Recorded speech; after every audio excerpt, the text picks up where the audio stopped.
2020년 새해를 맞아 금연 결심하신 분들 많으실 텐데요. 전자담배는 담배로 봐야 할까요? 어떻게 봐야 할까요? 연초 담배만큼 유해한 걸까요? 그만큼은 또 아닌 걸까요? 관련해서 전자담배의 유해성을 이유로 전자담배를 퇴출하겠다는 정부와 전자담배 업계 관계자들이 극심한 갈등을 겪고 있다고 하는데 전자담배를 둘러싼 갈등의 원인 등을 알아봤습니다. 신세아 기자입니다.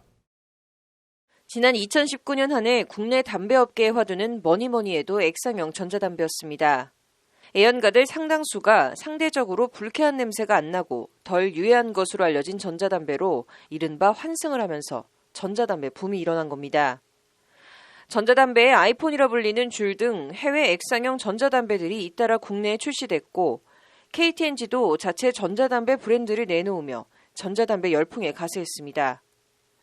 실제 기획재정부 담배시장 동향자료에 따르면 액상형 전자담배 판매량은 지난해 5월 250만 갑, 6월 360만 갑, 7월 430만 갑으로 폭발적인 성장세를 보였습니다. 하지만 이런 전자담배 붐은 오래가지 못했습니다. 발단은 지난해 8월 미국 식품의약국 FDA가 전자담배가 중증 폐질환을 유발한다며 내린 액상형 전자담배 판매 금지 조치입니다.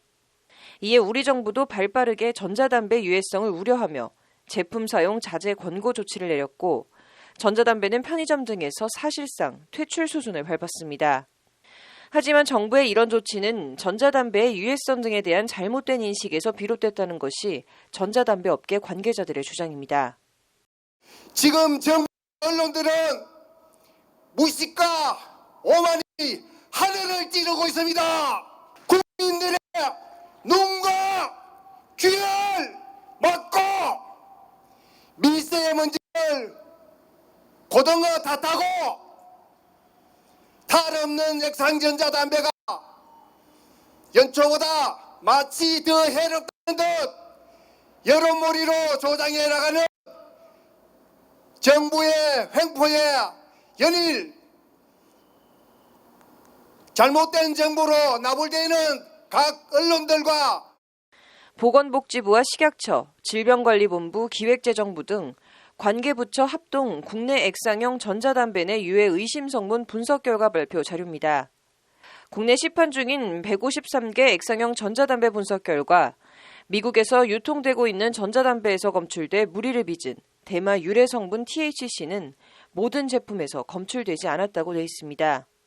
미국 질병통제센터가 폐손상 의심물질로 보고 있는 비타민 E 아세테이트는 총 13개 제품에서 검출됐지만 국내 검출량은 미국 FDA 검사 결과와 비교하면 매우 적은 양이라는 게 정부 합동조사 결과입니다. 그 밖에 정부 발표 자료는 액상형 전자담배 구성 성분의 대부분을 차지하는 프로필렌 글리콜과 글리세린에 대해선 명확한 유해성이 보고되지 않았다고 적고 있습니다. 한마디로 정부 스스로도 액상담배와 폐질환 사이 인과관계를 밝혀내지 못했으면서 전자담배의 유해성을 과장해서 전자담배에 대한 근거 없는 공포를 조장하고 있다는 것이 업계 관계자들의 주장입니다. 자, 미국에서 30몇 명이 죽었다. 사실이죠? 자, 그런데 진실의 원인은 뭡니까? THC, 비타민 E, 이게 문제가 아닙니까? 우리나라에 전자담배가 들어온 게 2006년이고 2019년 13년 동안 단 한 명의 환자가 없다가 이제 한 명이 생겼답니다. 전자담배로 인한 의심 환자랍니다. 그런데 폐렴의 원인이 전자담배 한 가지입니까? 자, 이게 진실입니다. 전자담배 업계 관계자들은 더 나아가 정부가 표면적으론 전자담배 유해성이나 국민 건강을 내세우며 실질적으론 담배세를 더 걷어가라는 것 아니냐는 의심의 눈초리를 보내고 있습니다. 현재 액상담배 한 갑에 붙는 세금은 연초담배 한 갑의 절반도 안 되는데 국민들이 전자담배를 끊고 다시 연초담배를 피게 만들든지 아니면 액상담배도 관련법상 담배로 재분류해 증세 효과를 보려는 꼼수를 부리고 있는 것 아니냐는 의심입니다. 영국 보건당국은 현재 미국 등에서 액상 전자담배 제품의 상대적인 안정성에 대한 오해가 확산됨으로써 흡연자들이 전자담배로 전환하지 못하게 되거나 전자담배 사용자들이 다시 관련담배 흡연자로 돌아가는 위험을 초래하는 상황에 대해 심각히 우려함. 영국 보건당국은 니코틴 액상 전자담배 제품에 대한 권고 입장에 변함이 없음.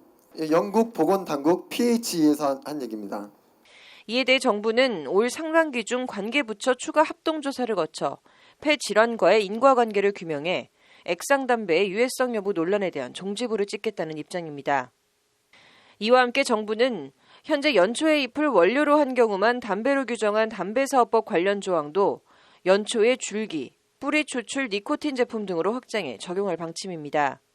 이를 통해 액상 전자담배를 포함한 모든 유사담배도 담배사업법상 담배 관련 제재나 관리를 받도록 하겠다는 것이 정부의 구상입니다.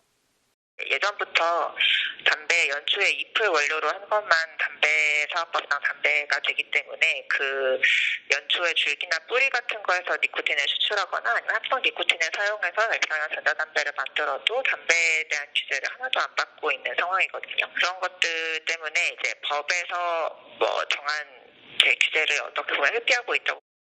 보건복지부 관계자는 관련 법 개정에 대해 담배업계 관계자들이 의심하는 것처럼 증세 목적과는 관계가 없고 국민 건강을 위한 조치라고 선을 그었습니다.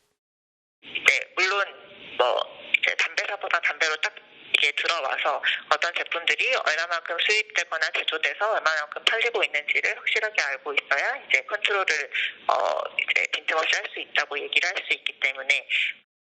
정부는 오늘 3월 인체 유해성 연구 결과가 나올 때까지 전자담배 사용 중단 권고를 유지할 계획이라고 못 박았습니다. 정부와 업계 관계자들이 평행선을 달리고 있는 가운데 사태 해결에 접점을 찾을 수 있을지 주목됩니다. 법률방송 신세아입니다.